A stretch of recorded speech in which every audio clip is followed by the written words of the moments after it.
स्वागत है आपका ऑनलाइन क्लास में। केमिस्ट्री सब्जेक्ट आपकी क्लास का दूसरा चैप्टर अम्ल क्षार एवं लवण का एक 9वां एपिसोड है। पिछले 8वें एपिसोड में हमने जाना था कि डेली लाइफ में पीएच कहाँ कहाँ हमको अफेक्ट करता है, पीएच का असर कहाँ कहाँ देखने को मिलता है। आज के वीडियो में हम जानेंगे उसी का कुछ शेष भाग बच चुका है। एक बहुत ही रोचक क्वेश्चन हम पढ़ने जा रहे हैं।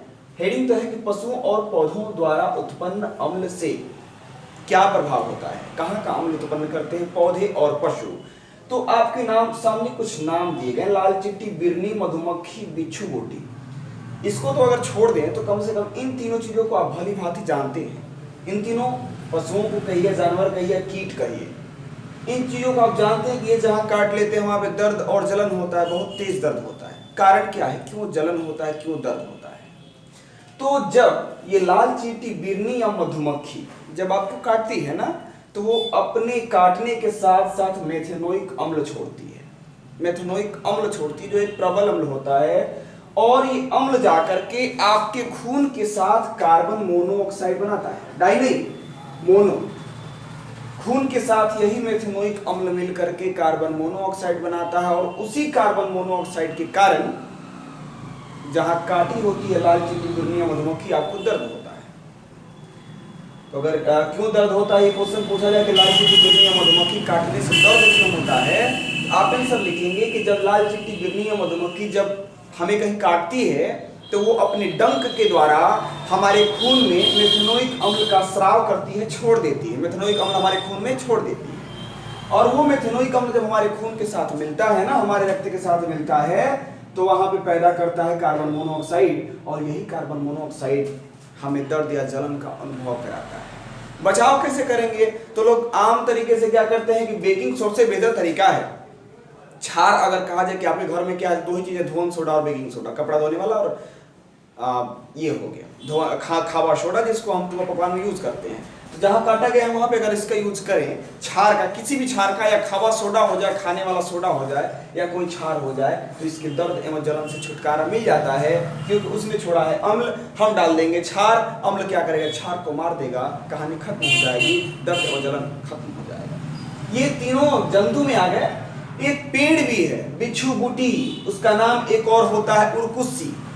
बिच्छू बूटी या उरकुस्सी, उसके पत्ते पर भी डंक जैसे, चींटी के डंक जैसे बाल खड़े होते हैं, केस टाइप के।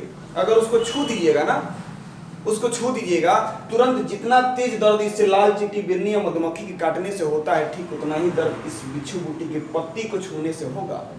पत्ती को छूते ही आपके खून में मेथेनोइक अम्ल मिल जाता है। मेथेनोइक अम्ल क्या करता है, खून के साथ मिलकर के कार्बन मोनोऑक्साइड बनाता है, जिससे दर्द और जलन का अनुभव होता है। यानी कि ठीक वही काम जो ये कर रहे थे। इसका नाम क्या है, बिच्छू बूटी उरकुस्सी। जब इसको छू देते हैं, इसका दवाई क्या है, तो वही जो दवाई इसके लिए कर रहे थे हम, क्षार या खावा सोडा मिला दीजिए हाथ पर, सही कर लीजिए, सही हो जाएगा। वरना एक और चीज है, जंगल में जब एक क्वेश्चन आता है कि प्रकृति उदासीनीकरण का विकल्प देती है, कैसे या क्यों। कहने का मतलब कि प्रकृति जो है ना, प्रकृति अगर कहीं अम्ल बनाया है तो कहीं क्षार बनाया है। हर किसी का दुश्मन बनाया है प्रकृति ने, हर चीजों को खत्म करने वाले को बनाया है। बीमार बनाया है तो डॉक्टर भी बनाया है, अगर बीमारी बनाया है तो दवा भी बनाया है। अभी थोड़ा सा हम लोग पीछे हैं कोरोना के मामले में, बीमारी तो आ गया, दवा नहीं आया, आज तो कल आना ही आना है। तो ये उदासीनीकरण का विकल्प देती है। अम्ल बनाया है, क्षार भी बनाया है। और ये देखिए, मान लीजिए कि ये चीज तो हमारे घर में अगल बगल काटते हैं, तो हम तुरंत घर में से सोडा लाते हैं, लगाते हैं, ठीक हो जाता है, होता है ना। अगर जंगल में जाते हैं, बिच्छू बूटी काट ले, तो क्या वहां से दर्द करते हुए घर आएंगे, सोडा लगाएंगे, फिर जाएंगे? नहीं। जहां पे बिच्छू बूटी जंगलों में होता है, ठीक उसी के अगल बगल एक डाक का पौधा होता है, डाक नाम है उसका, डाक पौधा। अब देखिए, इस पत्ते को छुइएगा तो ये बिच्छू के जैसा डंक मार देगा, दर्द कर देगा, तो इसके पत्ते को उस पर लगा दीजिएगा तो सब डंक खत्म हो जाएगा। कारण क्या है कि इस बिच्छू बूटी में मिलता है अम्ल, और इसमें मिलता है क्षार, और बहुत मजबूत क्षार, प्रबल क्षार भी नहीं होता है। उसको मारने का तो मार दिया, खुद अपना दर्द शुरू कर दिया, नहीं। ये दुर्बल क्षार होता है, उसको मारने के लिए काफी होता है। बिच्छू बुट्टी उर्कुसी से जो मेथनोइक अम्ल निकला है वो CO बना करके आपके खून में या चमड़े में दर्द कर आ रहा है, इस डाक पौधा को तुरंत रगड़ के लगा देंगे, आपका ये सब चीज सही हो जाएगा। तो कहने का मतलब कि जहां पे जिस जंगल में बिच्छू बुट्टी बना दिया उसमें डाक भी बना दिया। और ये एक रोचक चीज है कि जंगल में जहां बिच्छू बुट्टी होता है वहां निश्चित ही अगल बगल ही थोड़ी दूरी पर डाक पौधा भी होता है। आप दोनों साथ नहीं देखें, जंगल में कहीं नहीं, जंगल में ही मिलता है दोनों बिच्छू बुट्टी और कुर्सी। तो इसी से पता लगता है कि प्रकृति उदासीनीकरण का विकल्प देती है, क्योंकि जिस जंगल में बिच्छू बुट्टी होता है उसके अगल बगल डाक पौधा भी होता है। बिच्छू बुट्टी में अम्ल की मात्रा होती है जो हाथों को दर्द और जलन का अनुभव कराती है, वही डाक पौधे को तोड़ के लगाने पर वो दर्द और जलन खत्म हो जाता है, क्योंकि इसमें क्षार होता है। तो इसलिए प्रकृति उदासीनीकरण का विकल्प देती है। तो पीएच कितना मजेदार था, हम लोग जान लिए पीएच हमारे दैनिक जीवन में कैसे इफेक्ट किया, वो भी जान लिए, पेट में, दांत में, मुंह में, शरीर में, यहाँ पे। हाँ, एक चीज नहीं बताया आपको कि आपके पेट में एक निकलता है HCl, जो खाना को जलाता है, समझिए सड़ने से बचाता है, पेस्ट बनाता है, पचने के लायक बनाता है ना। वो HCl आपके जितने पेट में आप में मिलता है उससे कई गुना अधिक मिलता है कुत्ता में।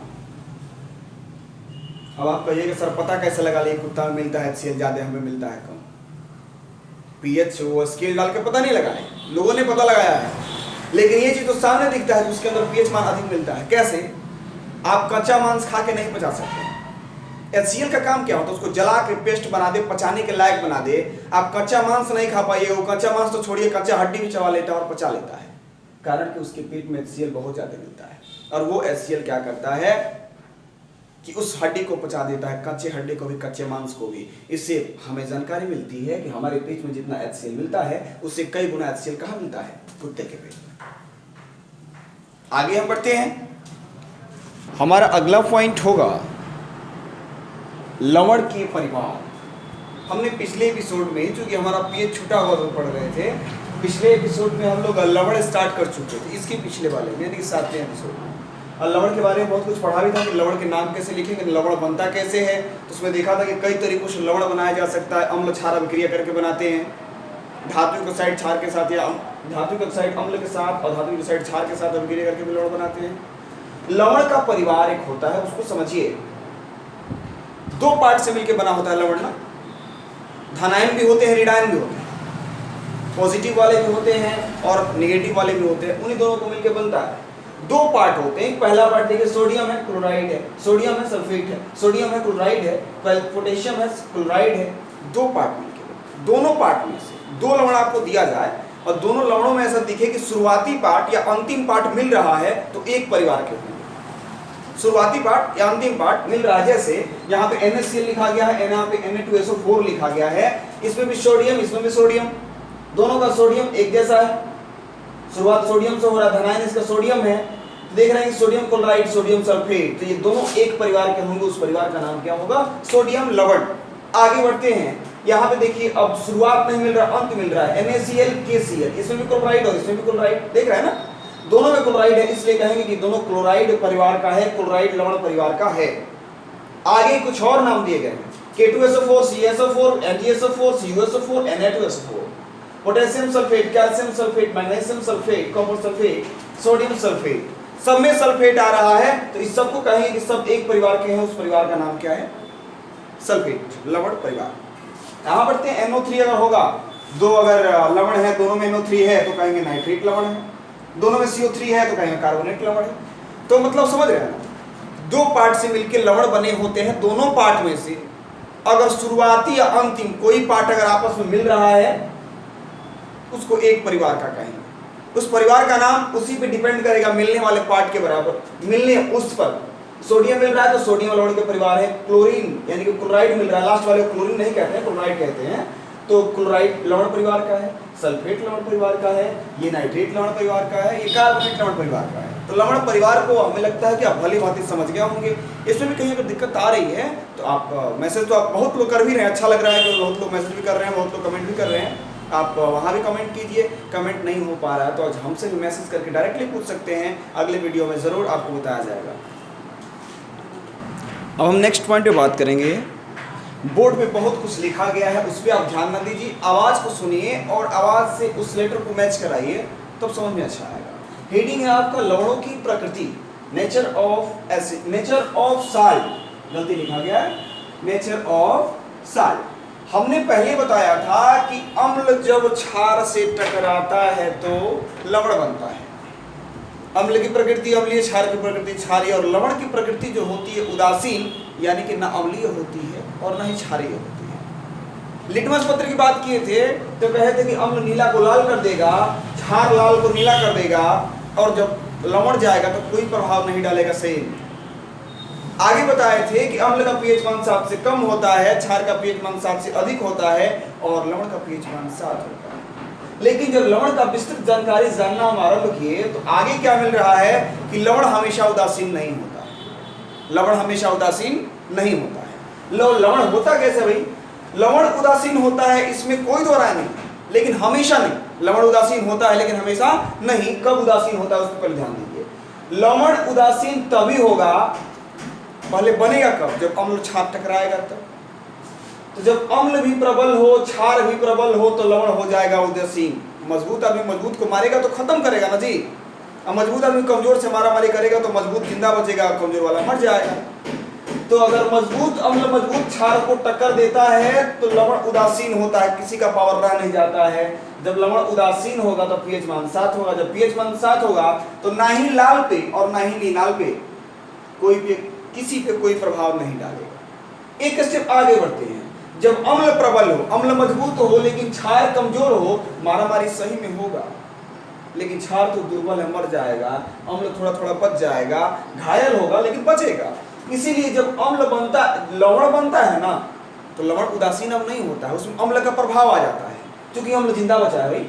तो वो लवण जो होता है वो अम्लीय हो जाता है, और जब अम्लीय हो जाता है तो पीएच मान 7 से कम हो जाता है, और पीएच मान 7 से कम होता है तो लिटमस पर क्या करेगा आप जानते ही हैं। जो काम अम्ल करेगा वही नहीं भी करेगा, तो ये भी नीला को लाल कर देगा।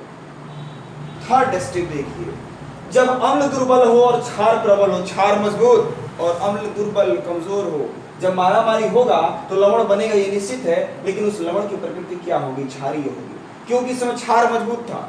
हम लोगों को तो पूरा खत्म कर दिया, इसको भी थोड़ी चोट आई लेकिन क्षार जिंदा बचा है, इसीलिए लवण पर अपना प्रभाव डालेगा और लवण की प्रकृति हो जाएगी क्षारीय। और जब लवण की प्रकृति हो जाएगी क्षारीय तो पीएच मान क्या हो जाएगा? 7 से अधिक। और जब पीएच मान 7 से अधिक हो जाएगा तो ये लिटमस पत्र पे क्या करेगा आप जानते ही हैं, लाल को नीला। तीनों का एग्जांपल आपके सामने है। हाइड्रोक्लोरिक एसिड प्रबल अम्ल है, Na सोडियम हाइड्रोक्साइड प्रबल क्षार है, दोनों मिलाता है तो लवण और जल बनाता है। लेकिन ये जो लवण बनता है वो उदासीन बनता है, प्योर उदासीन बनता है। NaCl प्योर लवण है, 7 pH होता है, लाल नीला किसी को कोई प्रभाव नहीं डालता है। H2SO4 प्रबल अम्ल है, लेकिन क्षार जो है इसका CuOH कॉपर हाइड्रोक्साइड, ये क्या है? दुर्बल क्षार है। जब ये मिलता है तो CuSO4 बनाता है। CuSO4 एक क्या है? लवण है, लेकिन इस लवण की प्रकृति हो जाएगी अम्लीय। यहाँ देखिए, यहाँ पे अम्ल दुर्बल है लेकिन क्षार प्रबल है। H2CO3 और Na जब टकराता है तो Na2SCO3 बनाएगा। आपसे अगर पूछा जाए कि CuSO4 का अम्लीय विलयन में, CuSO4 के जलीय घोल में लिटमस पेपर पर डालते हैं तो क्या प्रभाव पड़ेगा, तो आप तुरंत बता दीजिएगा, नीला को लाल कर देगा। Na2CO3 पे अगर डालेंगे लिटमस पेपर को क्या प्रभाव पड़ेगा, तो लाल को नीला कर देगा। NaCl तो किसी पे डालिए कोई प्रभाव नहीं डालेगा। आप एक सीरीज आपको नेट पे से मिल सकता है, आपकी बुक में भी है कि अम्लीय लवण की सूची, कौन कौन लवण अम्लीय हैं, कौन कौन क्षारीय हैं और कौन कौन प्योर उदासीन हैं। इन तीनों लवणों की सूची बनाइए।